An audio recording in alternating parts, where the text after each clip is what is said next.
Bonjour à tous, bonsoir à tous. Bonjour à tous, bonsoir à tous. Je me tiens devant vous en cette soirée du 19 novembre 2022 pour présenter mon livre qui s'intitule Afro-Brésilien et processus de patrimonialisation dans le sud du Bénin du 19e siècle à nos jours. Alors, je suis devant vous ce jour pour en parler parce que ça a été un projet long, ça a été un projet difficile, mais comme tout projet digne de ce nom. Alors, je me tiens devant vous, devant les quelques invités qui sont arrivés et face à vous qui me suivez en direct pour effectivement parler un peu de ce livre. Évidemment, je ne vais pas raconter tout ce qui se trouve dans mon ouvrage, mais je vais un peu revenir sur ce qui a fait le cœur de ce travail-là.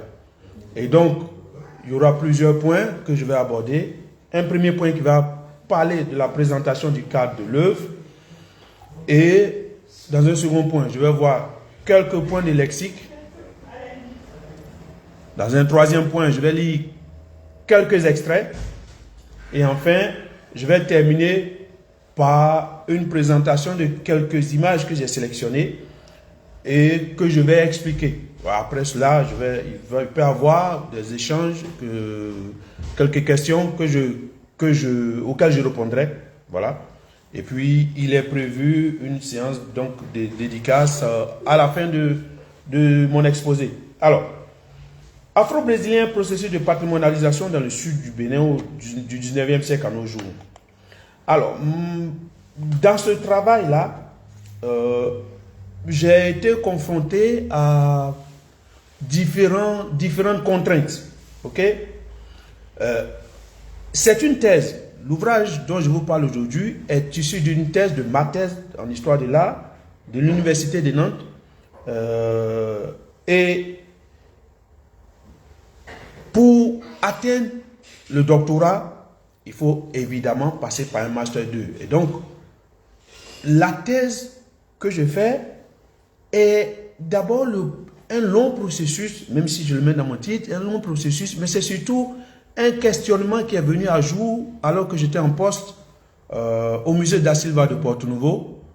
Et donc, je me suis posé certaines questions quand l'occasion m'a été donnée de diriger ce musée-là. Le musée da Silva des arts et de la culture afro-brésilienne de Porto Novo, pour ceux qui ne savent pas, ça se trouve au Bénin.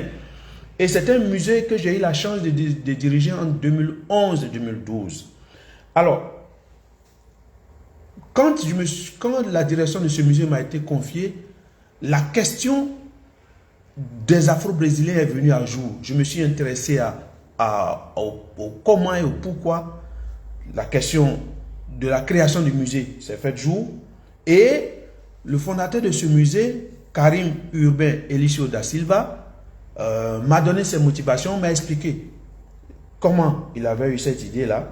Et donc, moi, j'avais gardé dans un coin de ma tête que si l'occasion m'était donnée de faire une thèse, je travaillerai sur ce sujet-là.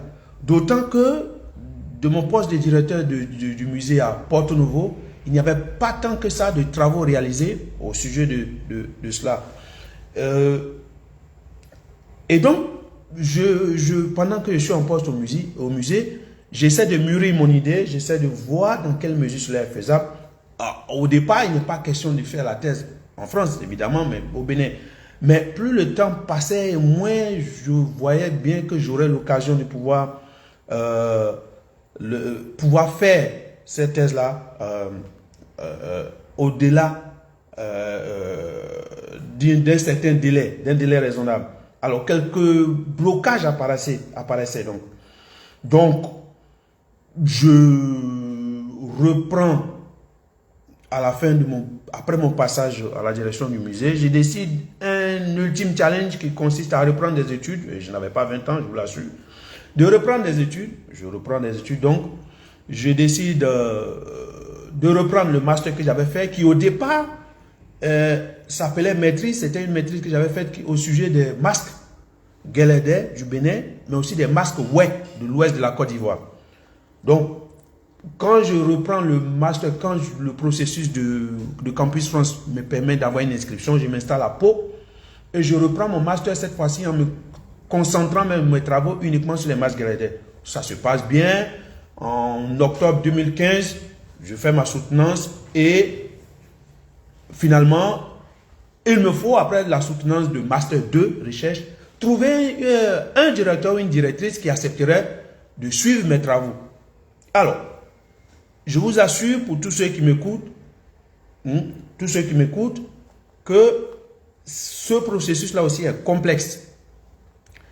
J'ai écrit de nombreuses lettres, des dizaines et des dizaines de projets doctoraux, comme on appelait ça, et très peu de réponses. Finalement, un professeur de l'université de Nantes me contacte, me dit « Ah, votre thématique m'intéresse, mais je suis à la retraite, donc je ne pourrai pas travailler avec vous. Je vous envoie vers celle qui a repris mon étude, qui s'appelle Madame Hélène Rousseau-Chambon, et qui pourrait éventuellement, si le projet l'intéresse, vous suivre. » Effectivement, j'écris à Madame Rousseau-Chambon qui me dit oui, que j'ai été introduit par Monsieur Sopin, Monsieur Guy Sopin, et que oui, elle serait d'accord pour travailler avec moi. Donc je viens à Nantes, on s'entretient et finalement elle me donne les conditions de travail et puis elle m'explique bien qu'il n'y a pas de financement dès le départ, je le sais.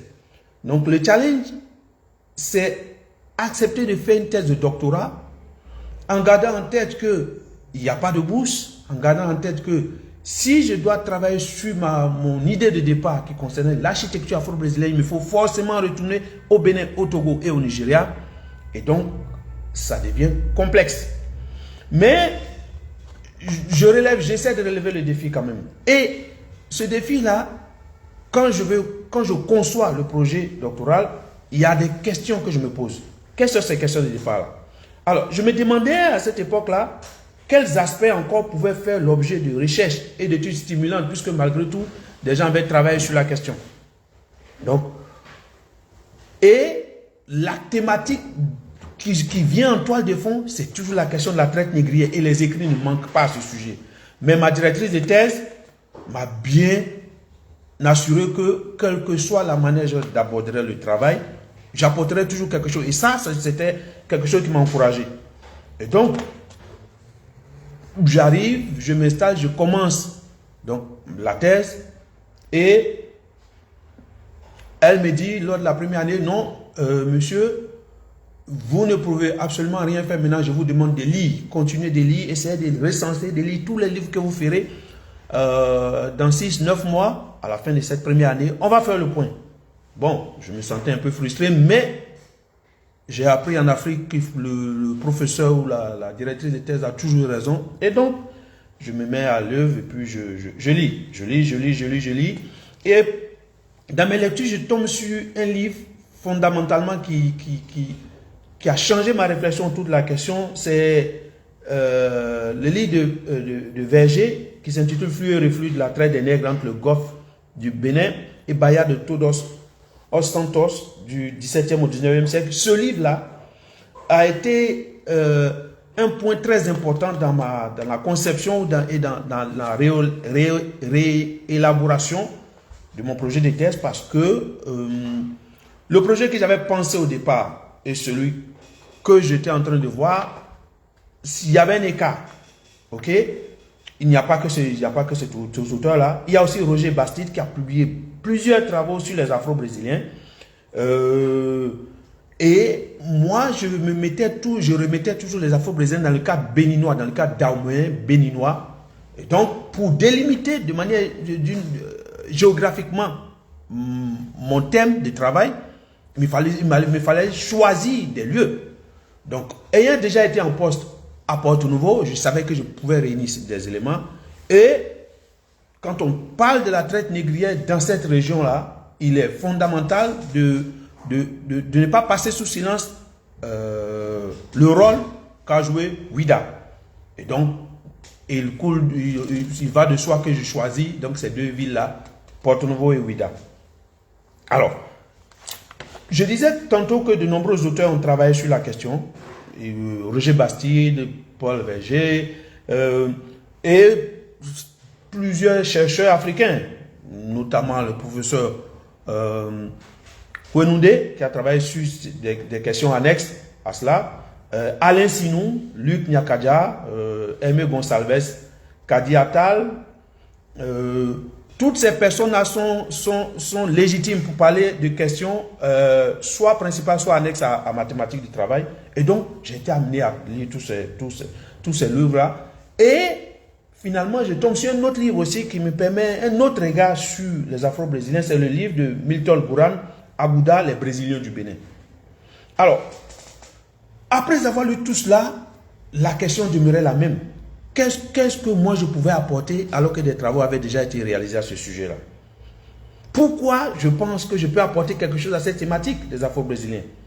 Alors, vu que le cheminement avec mathématiques a débuté bien avant et que j'avais choisi déjà Porto-Novo et Ouidah, je me dis que l'angle d'attaque va être légèrement différent, voire diamétralement différent pour que mon étude soit pertinente. Et en cela, j'ai décidé donc avec l'accord de ma directrice de thèse, puisque au bout de la première année, je ne lui ai pas caché que j'avais des lacunes, malgré tout, au niveau du travail de l'étude architecturale en elle-même. Et ce ne sont pas seulement les lacunes qui m'ont découragé, c'est le fait que moi j'estimais que des travaux excellents, même si on pouvait les refaire, avaient été faits. Par exemple, Luc Nyakadja a travaillé la question et surtout M. Alain Sinou avait beaucoup travaillé cette question-là sur Porto-Novo comme sur Ouidah. Donc je me suis dit, il faut trouver un autre angle d'attaque, mais en gardant mathématiques de départ, les Afro-Brésiliens et en gardant l'espace géographique Porto-Novo et Ouidah. Faire une thèse nécessite de faire des choix. Et donc je décide donc de faire des choix en reprenant en compte des questionnements et en négligeant un tant soit peu d'autres. Mais entamer des études doctorales oblige à renoncer à d'autres projets professionnels. Donc, entre autres, la volonté de pouvoir avoir un poste permanent dans un collège ou dans un lycée, soit en Afrique, soit ici. Mais mon ambition était tout autre. Je voulais évidemment aboutir, finir cette thèse-là. Donc, d'autres arguments viennent conforter mon ambition de thèse. En effet, dans les débats avec les autres directeurs de thèse et des cadres du ministère de la Culture, j'ai fini par comprendre que finalement, des études ont été faites, mais selon les angles d'attaque, une étude nouvelle ne serait pertinente. C'est-à-dire que selon la manière dont moi j'aborderais le sujet, ce serait un travail pertinent. Et donc, après discussion avec ma directrice de thèse, elle m'a dit, écoutez, M. Sebedi, vous allez laisser la question architecturale parce que vous ne pouvez pas faire de cela une thèse parce que vous n'aurez pas forcément les outils et puis peut-être la question a déjà été travaillée. Du coup, j'ai décidé de revoir cette question pour ce petit problème technique. Donc, du coup, je me suis dit, bon, je réoriente mon travail. Et donc, après des échanges très fructueux avec ma directrice de thèse, qu'elle en soit aujourd'hui encore remerciée, Mme Hélène Mousto-Chambon, je décide d'une réorientation donc, de mathématiques de départ. Et donc, désormais, mon sujet va tourner autour de l'ensemble du patrimoine afro-brésilien et des politiques qu'il y a autour pour que ce patrimoine-là soit valorisé ou pas. Et donc, après échange avec elle, on décide de réintituler donc ma thèse « Patrimoine et patrimonialisation de l'installation des Afro-Brésiliens au 19e siècle à Ouidah, à Porto-Novo, à la reconstitution d'un patrimoine national au 21e siècle ».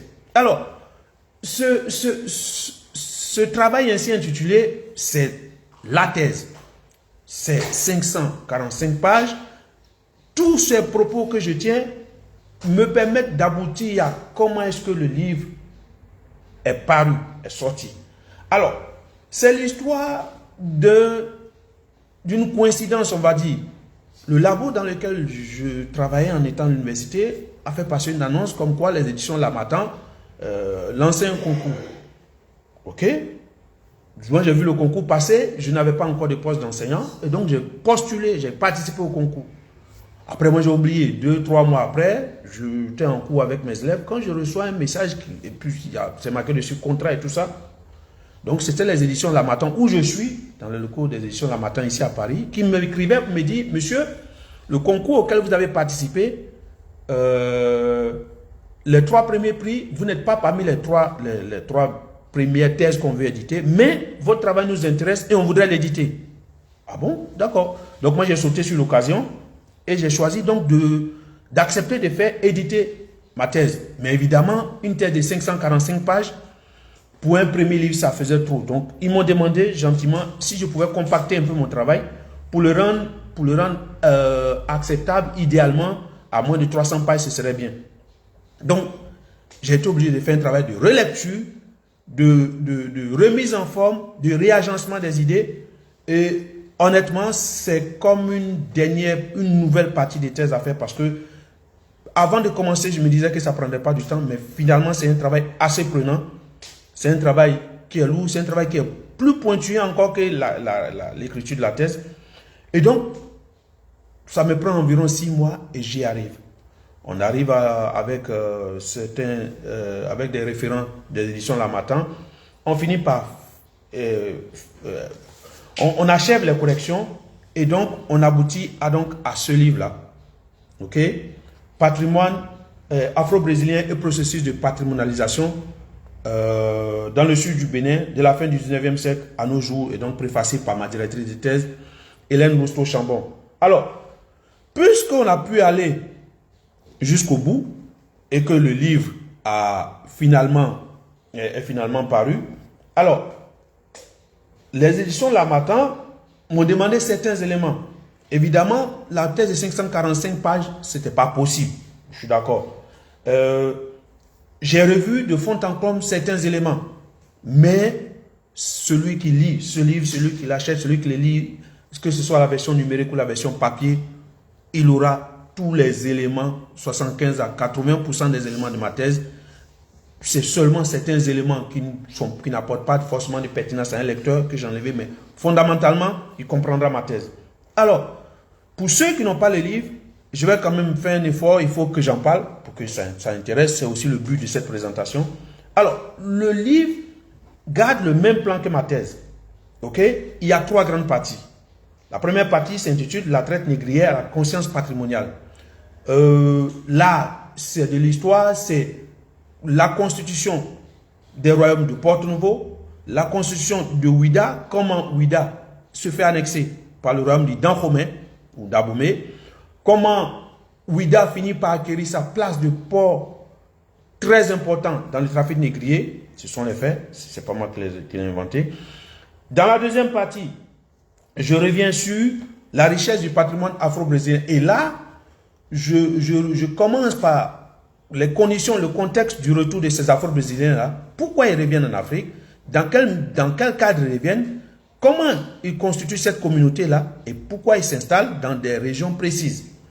Enfin, dans la dernière partie, qui est plus politique, mais aussi plus contemporaine, je reviens sur les dynamiques de patrimonialisation à Porto-Novo et à Ouida. Alors, dynamique de patrimonialisation, c'est-à-dire tous les éléments qui sont mis en œuvre, qui sont faits pour que cette mémoire de la traite, cette mémoire de l'esclavage, cette mémoire du trafic négrier ne soit pas perdue. Donc, est-ce que l'État béninois s'y intéresse? Si oui, qu'est-ce qu'ils font? Donc, c'est en cela que ma troisième partie, je considère qu'elle est un peu politique parce que, voilà, c'est la réalité, c'est ce qui se passe sur le terrain au niveau des mairies de Porto-Novo de Ouida, c'est de cela que je parle. Alors, donc, comme vous pouvez le voir à travers les titres, j'ai donc élargi ma question de départ qui était l'architecture afro-brésilienne à l'ensemble du patrimoine afro-brésilien. Aussi bien le patrimoine tangible, c'est-à-dire les édifices, que le patrimoine intangible, c'est-à-dire tout ce qui va concerner les pratiques sociales à Ouida, à Porto-Novo et même au-delà. Alors, dans mon travail, je me suis évertué à réétudier l'histoire des peuplements de ces deux villes, en m'attendant sur l'arrivée des Afro-Brésiliens, qui finalement est un événement primordial dans l'essor des deux villes que sont Ouidah et Porto-Novo, et cet événement-là est aussi le prélude à la naissance d'une conscience patrimoniale que moi j'appelais. Ensuite, je reviens sur la richesse du patrimoine immatériel afro-brésilien, et donc mon étude s'achève sur les actions et les dynamiques engendrées autour du principe de patrimonialisation dans les villes de Ouidah et de Porto-Novo. Alors, ma question de départ ou mon questionnement de départ, c'est dans ma problématique, essayer de savoir comment on doit s'y prendre pour une meilleure préservation de l'architecture afro-brésilienne à Ouidah. Ça, c'était la question de départ quand j'étais au musée da Silva de Porto-Novo. Alors, mon hypothèse de départ était que les méthodes et les moyens pour la résolution de cette problématique n'étaient pas adaptés. Alors, avec la réorientation de mon travail, j'ai été obligé de faire des choix et donc de laisser certaines pistes pour mettre l'accent sur des pistes que j'ai choisies. Le travail des thèses, le travail d'écriture des livres, c'est la même chose. Vous faites des choix, vous les assumez, vous les défendez. Mon livre, ce n'est pas la Bible, c'est l'état de la recherche au moment où moi je faisais mon travail. Certains chercheurs s'appuieront sur ça, forcément. D'autres feront des travaux parallèles, d'autres pourront réfuter certains arguments que j'avançais. C'est le but de la recherche. Ce sont les échanges, c'est la perpétuelle amélioration du travail des prédécesseurs. Alors, mais, et ça, je le défendrai n'importe où, l'originalité de mon travail, c'est non seulement la piste de départ choisie, mais aussi ce que j'ai traité. C'est-à-dire que ma question de départ et la question que j'ai choisie finalement se sont complétés. Je travaille sur tout ce qui va faire patrimoine dans le milieu afro-brésilien. Donc je travaille sur l'ensemble du patrimoine afro-brésilien, et cet ensemble, il est tangible, il est intangible, il revêt différentes formes. Il revêt des formes même qu'on ne saurait, dont on ne pourrait se douter. Par exemple, l'art culinaire. Dans la cuisine, beaucoup de gens aujourd'hui en Afrique de l'Ouest connaissent le blocoto ou le mulukoto, selon les Brésiliens, qui est un repas où on cuisine des pâtes de bœuf, des pieds de bœuf, toute la partie dure qu'il y a sur cet animal-là. Et beaucoup de gens ne savent pas, par exemple, que c'est bien un repas d'origine afro-brésilienne. Alors, ce repas-là, il vient en Afrique comment? Il vient en Afrique sous l'action de ces hommes et de ces femmes-là qui viennent s'installer. Quelle est l'origine de cette recette-là? Les esclaves, dans les plantations au Brésil, évidemment, les maîtres, pendant le repas, prenaient toutes les parties tendres des bêtes. Donc, quand on va mettre à mort un bœuf, on va prendre, excusez-moi, tout ce qui va faire de la bonne chair et tout ce qui va constituer les abats, c'est-à-dire les intestins, les pattes, tout ça, les maîtres les jetaient. Et donc, les esclaves récupéraient ces parties-là, les faisaient cuire et en faisaient de succulents mets. C'est comme ça que comment on appelle, cette cuisine-là est revenue sur la côte des esclaves, sur la côte ouest africaine, et vous rencontrez ce repas-là au Nigeria, au Bénin, au Togo, et même en Côte d'Ivoire. Donc, tous les endroits où vous avez une communauté béninoise, pas forcément afro-brésilienne, mais béninoise, et même pas forcément des gens qui s'y connaissent en cuisine, savent que ça peut être un repas intéressant. Alors, beaucoup d'éléments, je ne vais pas raconter tout ce qu'il y a dans le livre, sinon j'aurai des problèmes avec ma maison d'édition. Il y a de nombreux éléments dans le livre, dans ma thèse, et après avoir parlé du cœur du livre, je vais revenir un peu sur quelques thèmes pour ceux qui ont lu ou qui vont lire le livre, quelques thèmes qui sont employés dans mon ouvrage. Alors, les premiers thèmes, c'est à partir de la couverture, afro-brésilien ou Agouda. C'est un thème pour désigner donc ces hommes et ces femmes, principalement des hommes, qui sont revenus du Brésil au milieu du 19e siècle et qui sont venus s'installer sur le côte ouest africaine. Au départ, beaucoup sont venus s'installer plutôt à Lagos, c'est-à-dire au Nigeria, et ont été amenés à migrer Donc, en revenant vers Porto-Novo, puis vers Ouidah, et là, ils ont fini par constituer une communauté assez importante, assez forte. Et à ce propos, je vais prendre aussi le thème Tchatcha qui apparaît dans mes écrits. Le Tchatcha, c'est un personnage. C'est aujourd'hui le leader spirituel de la communauté. Et Tchatcha Ier, Francisco Félix de Souza Ier, donc Tchatcha I, selon la légende, c'est quelqu'un qui serait issu d'un métissage entre l'Indonésie, le Brésil. Et donc, c'est un métis de plusieurs races donc, qui se serait installé dans la région de Ouidah. Et il s'est livré au trafic négrier, il est devenu riche. Mais ce monsieur avait une particularité, et tous ceux qui ont discuté avec lui, tous ceux qui échangeaient avec lui, les Européens comme les Africains l'ont dit, il avait cette qualité fondamentale-là de faire le blanc avec les blancs et le noir avec les noirs. C'est-à-dire que avec les blancs, il n'hésitait pas, il s'asseyait, il buvait du whisky, il mangeait à table avec des couverts. Mais quand il arrivait chez les Africains, il s'asseyait par terre. Quand il mange avec la main, il mange aussi avec la main. Donc, c'est quelqu'un qui faisait tout pour être à l'aise avec toutes les deux communautés. Et il s'est beaucoup enrichi. La légende veut qu'à sa mort, il soit resté environ encore 5000 personnes comme esclaves à son service. Ça, c'est la légende de Tchatcha. Et donc, ce monsieur-là a facilité l'installation de beaucoup d'autres Afro-Brésiliens qui, évidemment, l'ont suivi et sont venus s'installer dans la région parce que, au moment où ils s'installaient, le royaume du Dahomey était puissant, régnait, dirigeait encore Ouidah et il était dans les bonnes grâces du roi d'Abomey. Et donc, il servait d'intermédiaire presque privilégié et donc il a pu s'enrichir. Bon, après lui, ses descendants ont pris la relève, mais pas avec le même succès, même si le représentant spirituel de la communauté afro-brésilienne au Bénin reste toujours choisi dans la famille de Souza. Actuellement, on est au Tchatcha numéro 9, si ma mémoire est bonne. Et donc, ça reste une thématique importante chez les Tchatcha. Leur intronisation, comment ça se passe, c'est très important chez eux. Dans mon livre, vous verrez aussi le thème patrimonialisation. Alors, patrimonialisation vient du patrimoine, évidemment. C'est ce processus-là qui permet de faire d'un élément, d'une chose, patrimoine, qui permet de transformer ces choses-là en patrimoine. Je prends un exemple, le musée da Silva que j'ai dirigé, il y a des bâtiments anciens et des bâtiments récents. Le bâtiment le plus ancien, qui s'appelle le bâtiment Piquinho Bambeiro Paraíso, qui est le bâtiment principal, ce bâtiment-là est... Vous me l'appelez, j'ai besoin de mes images. C'est le bâtiment principal. C'est le bâtiment le plus ancien, il date de la fin du 19e siècle. Il n'y a pas de fer à béton sur le bâtiment. Je vais revenir tout à l'heure dessus quand je vais faire les présentations.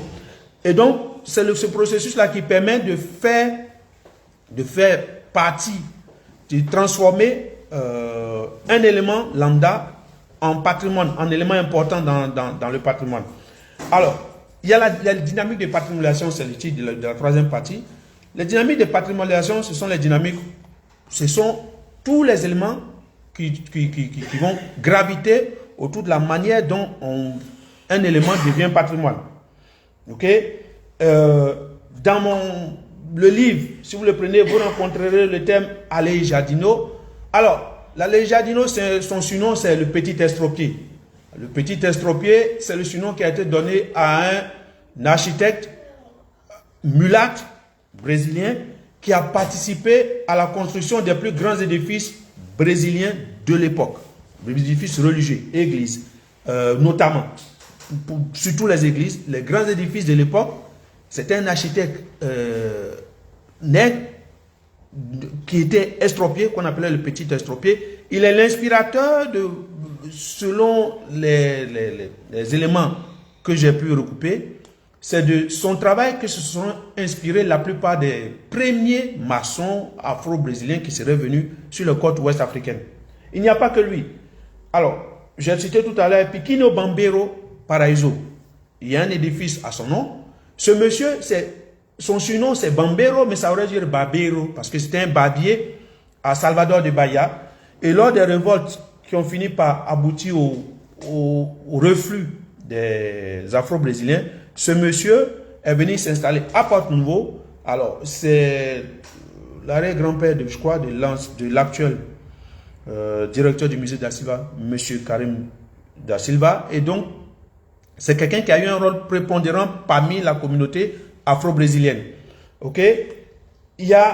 Vous allez voir aussi les fitas de Bonfim, ce sont des bracelets qui sont donnés à Salvador de Bahia pour des cérémonies qui au départ ont été faites par des afro-brésiliens ou des esclaves, il faut employer le terme qu'il faut, des esclaves, qui étaient des séances de purification organisées par l'église catholique là-bas, au Brésil. Alors, au niveau du patrimoine qui a été rapporté du Brésil, certains éléments sont importants. Ils ont rapporté par exemple des masques. Et les masques, les afro-brésiliens sont connus pour deux catégories de masques.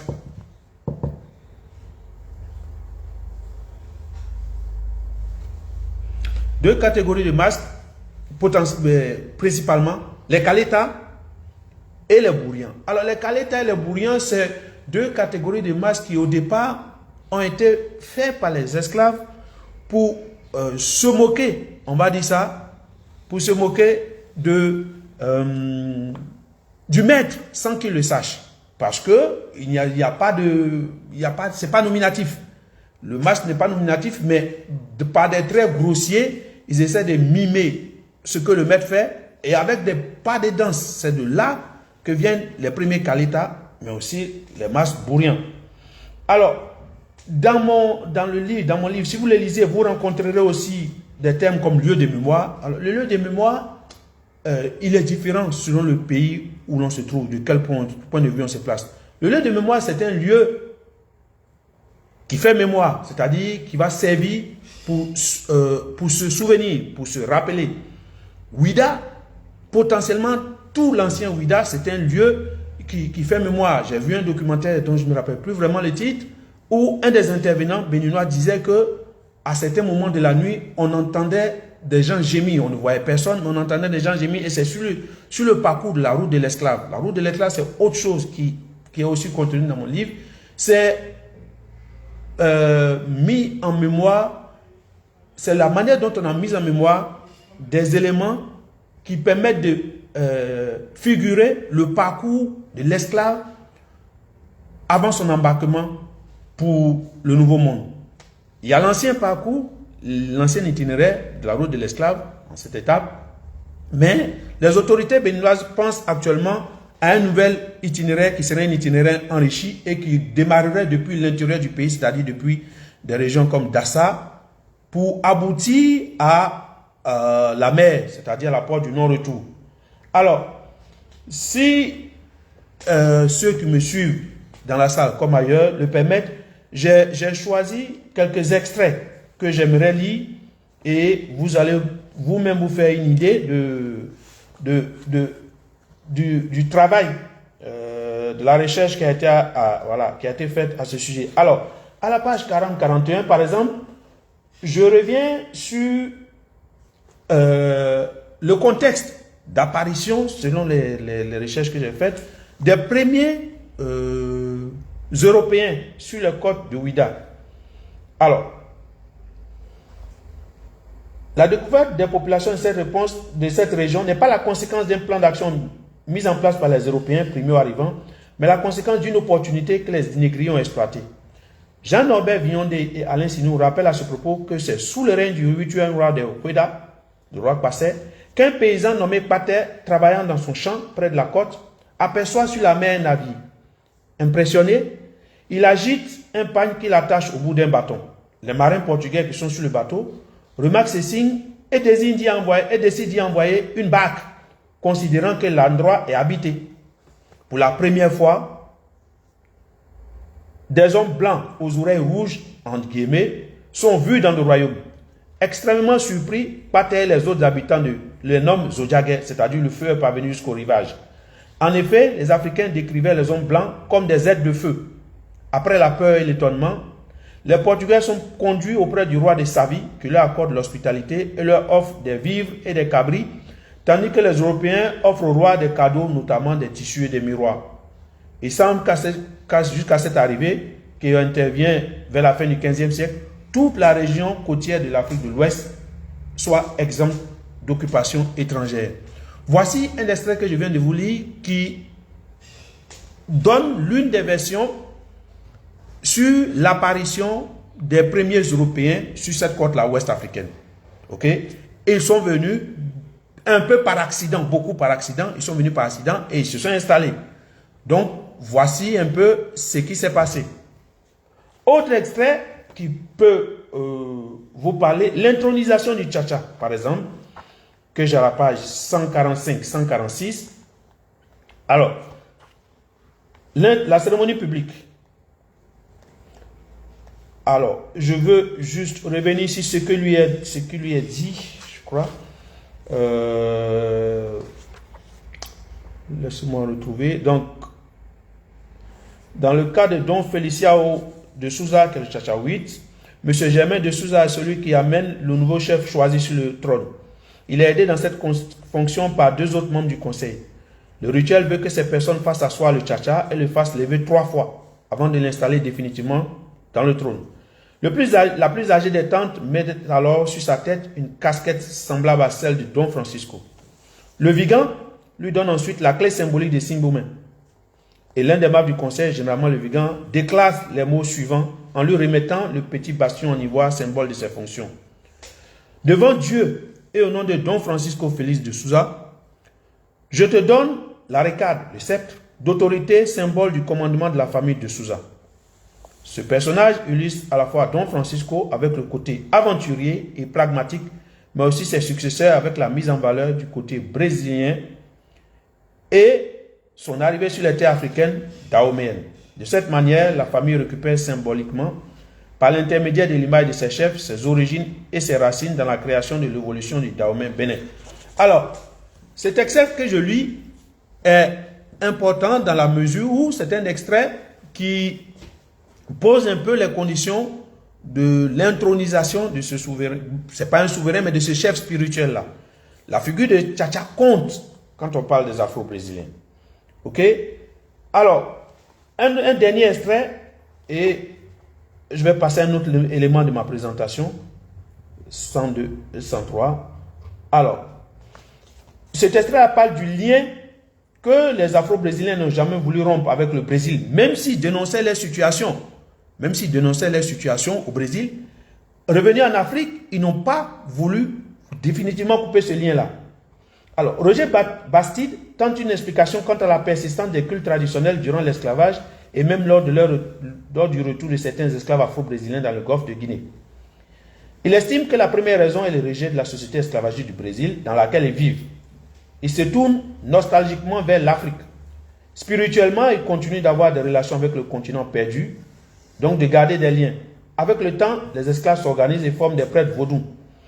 Ils trouvent aussi le moyen de recevoir des bateaux qui viennent de la côte avec des statues et d'autres objets de culte. Alors, il convient également de signaler que la suivante des religions traditionnelles, notamment le vaudou, est le résultat d'une politique entreprise par les autorités politiques brésiliennes qui encouragent le brassage d'esclaves venus d'horizons divers, en l'occurrence d'ouest, du centre et de l'est de l'Afrique noire. Donc, cet extrait montre un peu que, oui, les esclaves ont été envoyés là-bas au Brésil, mais ils se sont battus et ont voulu garder ce mode de vie-là ou ces traditions africaines. Ils ont voulu les garder. Mais le contraste et la contradiction se trouvent même dans la création même de cette communauté afro-brésilienne. Ils reviennent en Afrique, mais finalement, ils n'essaient pas de s'insérer forcément dans la société africaine. Ils créent une société à côté. Et donc, le pouvoir colonial français s'appuie sur cela, s'appuie sur cette création-là, s'appuie sur cette communauté qui vient de s'installer. Et donc, on a une classification de la société coloniale dahoméenne. On a d'abord le colon, les colonisateurs, les Français, qui sont au-dessus avec les missionnaires. Ensuite, on a une deuxième classe qui est constituée par les Afro-Brésiliens, puisque certains parmi eux savent lire et écrire le portugais. Et on a enfin la classe des autochtones, ceux qui vivent là, à la maison. Ceux qui sont les autochtones des populations même de là. Donc, voici un peu quelques extraits qui parlent du travail en lui-même. Après, je veux aussi vous parler de questions de sémantique. Sémantique, c'est-à-dire, dans l'influence des Afro-Brésiliens n'est pas seulement une influence dans l'architecture ou dans l'art culinaire. Il y a une influence, par exemple, au niveau de la sémantique. Je vais vous expliquer ça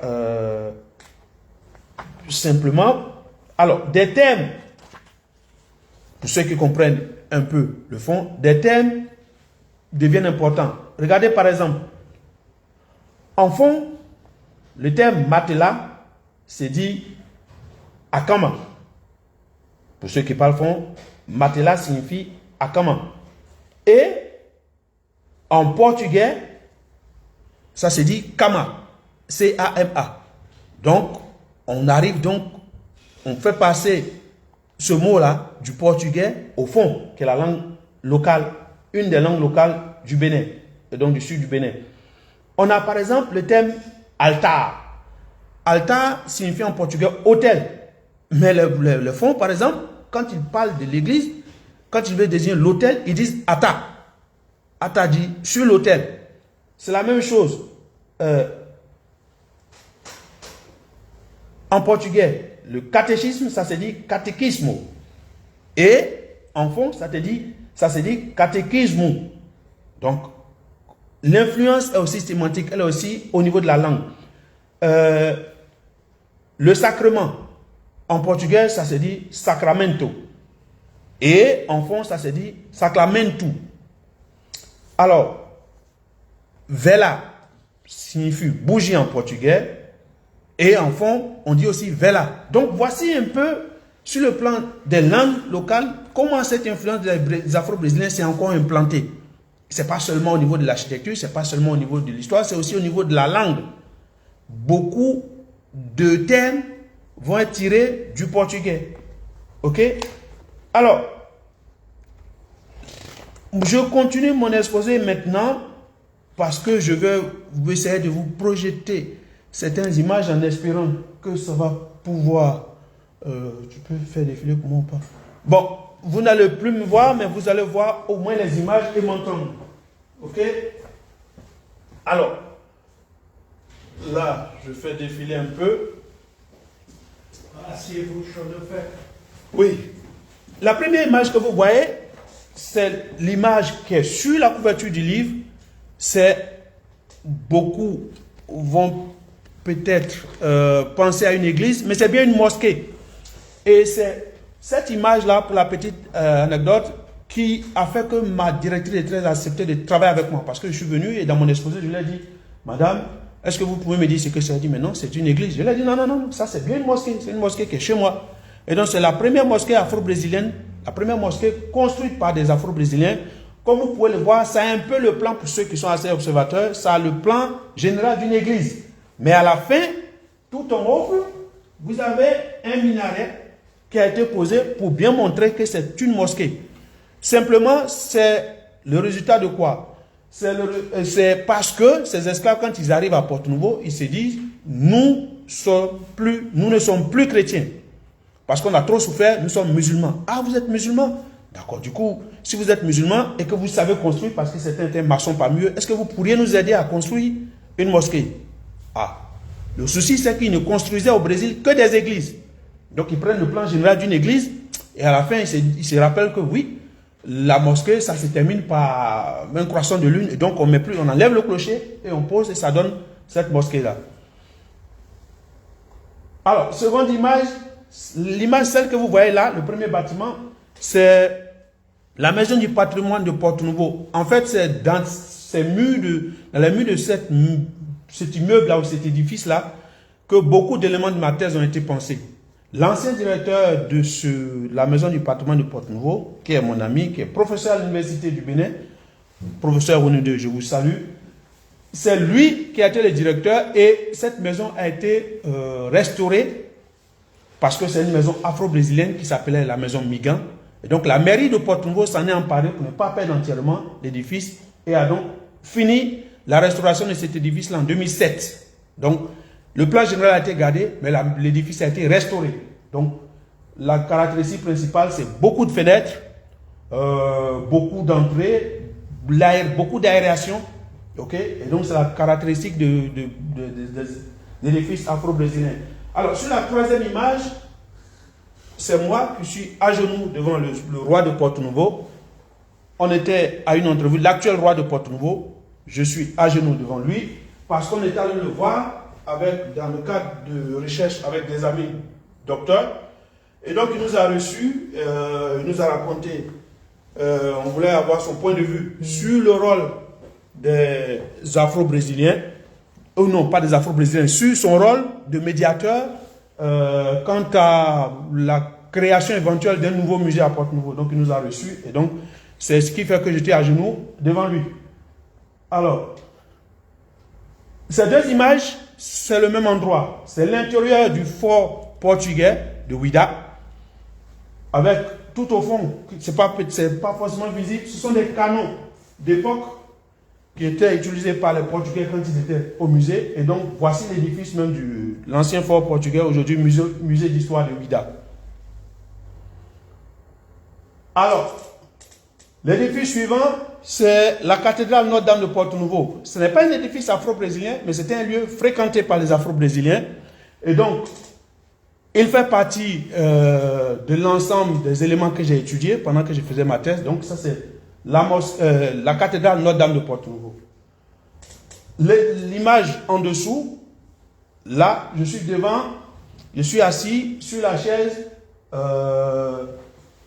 avec la statue en laiton de Piquinho Bambero, qui est l'un des personnages importants de la communauté afro-brésilienne de Porto-Novo.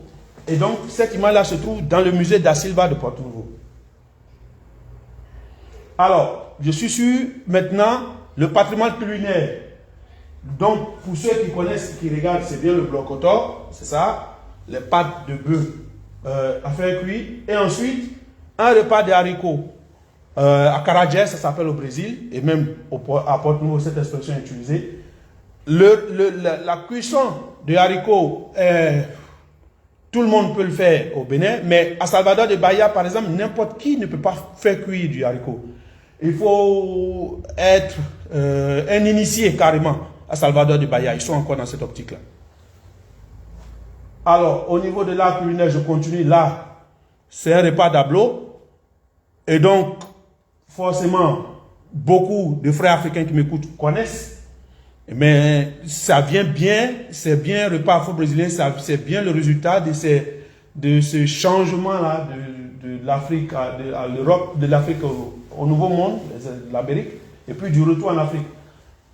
L'image suivante, c'est encore dans mon panel, c'est l'apport du non-retour. Beaucoup de personnes qui sont passées par le Bénin, par Ouidah, connaissent cet endroit-là. Après avoir franchi l'édifice que vous voyez au fond, le monument que vous voyez au fond, c'est l'apport du non-retour. C'est le signe que vous ne revenez plus. C'est pour embarquer sur le bateau. Toute la partie bleue que vous voyez de l'autre côté, c'est la mer. C'est pour embarquer. Donc, c'est fini. Alors, voici l'intérieur du musée da Silva. Vous voyez bien. Paraíso Piquinho Bambero. Bon, c'est peut-être petit pour ceux qui me suivent de loin, mais ceux qui sont dans la salle le voient. Piquinho Bambero Paraíso, c'est la statue de laiton que j'avais. Cet édifice date de 1890. Il n'y a pas de fer à béton, il n'y a pas de ciment, il n'y a rien. C'est uniquement du matériel local qui a fait cet édifice. Et il tient encore. Alors, ça, c'est la maison Moukanri. C'est l'une des maisons, ex-maison Faïroun. C'est l'une des maisons témoins quand la politique de patrimonialisation avait débuté à Porto-Novo. Donc, c'est le portail d'entrée que j'ai pris en photo. Et enfin, toujours la mosquée, mais avec un autre angle de vue. Sur l'angle de rue, je me suis placé pour faire cette photo. C'est la mosquée afro-brésilienne de Porto-Novo. Donc. Alors, ce bâtiment, c'est l'EPA, l'école du patrimoine africain. C'est un bâtiment de type afro-brésilien, mais reconstruit à l'identique. C'est-à-dire que ce n'est pas du matériau ancien, c'est du matériau récent qu'on a pris pour reconstruire, mais avec le même plan que le plan d'origine.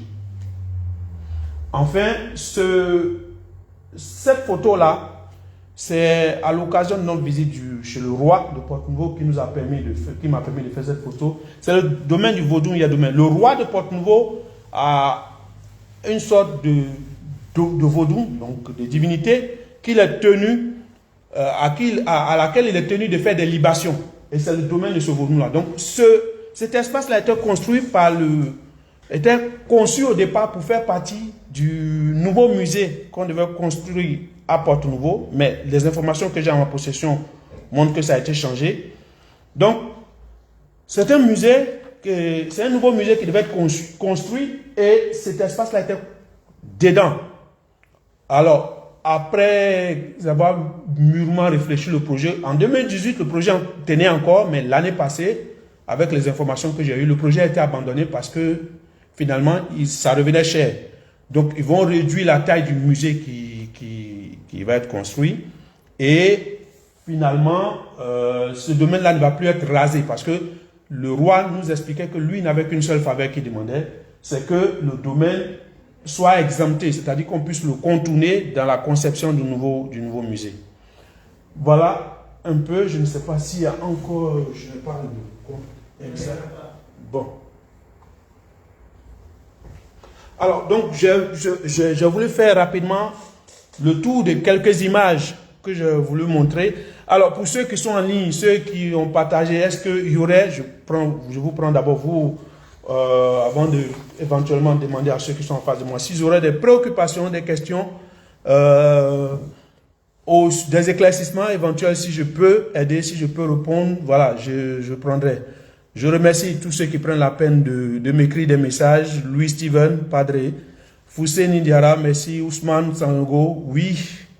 Je vous remercie tous pour ces encouragements. Alors, je reste à l'écoute. Si éventuellement vous avez des éclaircissements que vous voulez que je vous donne, je donne la primauté à vous qui êtes loin. Parce que ceux qui sont ici, on pourrait avoir des apartés après, on pourra échanger ensemble. Mais ceux qui sont plus loin, ceux qui m'écoutent, voilà, je suis avec vous, voilà, de loin, mais s'il y avait des questions, écrivez-moi des questions, écrivez-moi, est-ce qu'il y a des points que vous vouliez que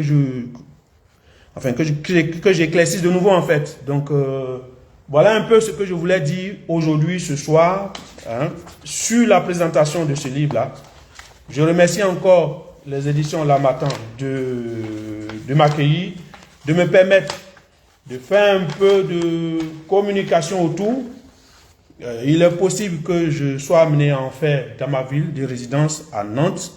Tout n'est pas encore bouclé, mais d'ores et déjà, merci aux éditions L'Harmattan de m'avoir accueilli, de m'avoir donné un local, de m'avoir donné l'occasion de pouvoir échanger, voilà, avec tout le monde. Merci Yvon Doyen, Léa Brice, merci beaucoup.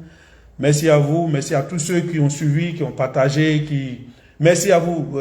C'est surtout la vulgarisation, pouvoir en parler. C'est à ce moment-là que les gens se rendront compte que voilà, il y a du potentiel en Afrique, il y a des choses en Afrique dont on peut parler, qu'on peut vendre, des choses dont on peut parler et être fier.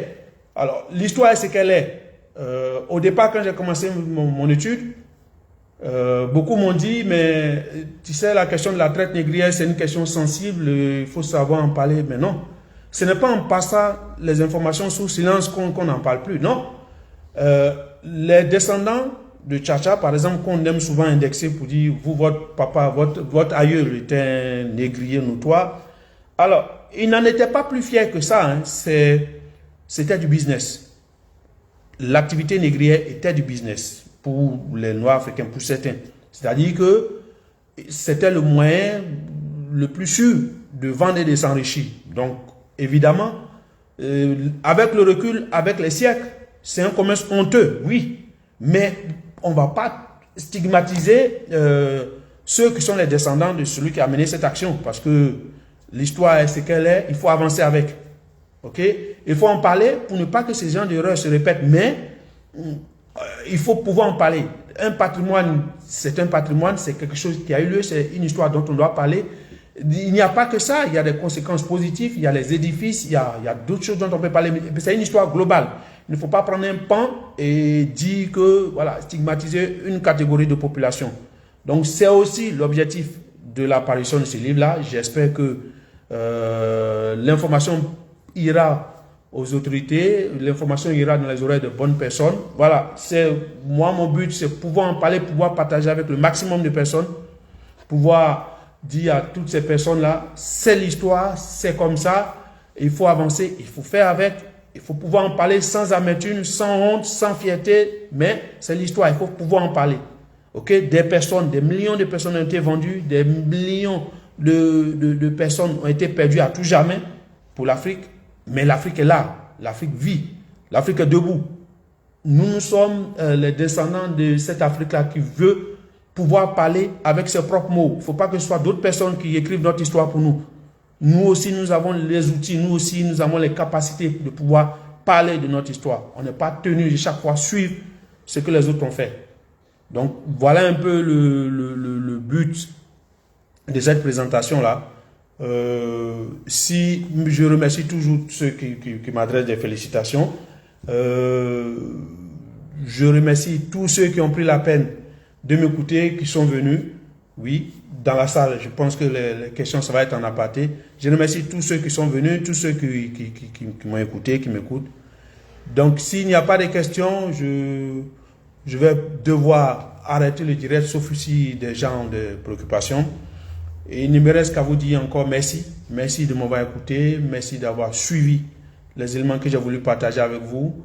Et puis, à bientôt pour d'autres événements sûrement. Merci à toi, Eliade Guy, Sylvie. Merci pour tout le soutien, tous les encouragements que vous me donnez.